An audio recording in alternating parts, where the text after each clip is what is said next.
दुसऱ्यांचा जीव वाचवणाऱ्या या जवानासोबत जे घडलंय आणि त्याच्या मृत्यूनंतर पण जे घडतंय ते कोणासोबतच घडू नये. या जवान ज्याचा मृत्यू झालाय त्याचं नाव विकास गोरे असं आहे. विकास गोरे आपल्या ड्युटीवर नेहमीप्रमाणे निघाला होता, परंतु रस्त्यावरच्या एका गड्ड्यामुळे त्याच्या बुलेटचा ऍक्सिडेंट झाला आणि त्याचा मृत्यू झाला. पण खरी कसरत आता होतीये जेव्हा विकास गोरे यांचे आई वडील पोलीस स्टेशनमध्ये गेले तक्रार दाखल करण्यासाठी की ज्या कंत्राटदारामुळे, ज्या कॉन्ट्रॅक्टरमुळे, ज्या ठेकेदारामुळे रस्त्यामध्ये गड्डे पडले त्याच्या विरोधात तक्रार दाखल करा, त्याच्या विरोधात गुन्हा दाखल करा. तेव्हा पोलीसवाले विकास गोरे यांच्या आई वडिलांना म्हणाले की या ऍक्सिडेंटमध्ये विकास गोरे यांचीच काहीतरी चूक असेल. विकास गोरे यांना, या जवानाला गड्डा दिसला नाही का, असं उत्तर पोलिसांनी दिलंय.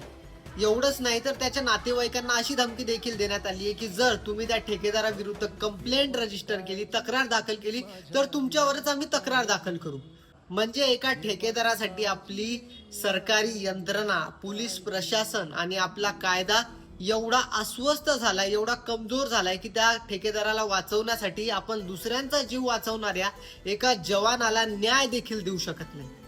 होय, आम्ही मान्य करतो त्या जवानाला गड्डा दिसला नसेल. होय, आम्ही मान्य करतो की त्याचं त्या गड्ड्याकडे लक्ष नसेल. पण आम्हाला या रस्त्यावर झालेला भ्रष्टाचार दिसतोय आणि या भ्रष्टाचाराच्या विरोधातच तक्रार नोंदवायची आहे. तर याच्यामध्ये पोलिसांना नेमकी कुठली अडचण येत आहे ते आम्हाला सांगा.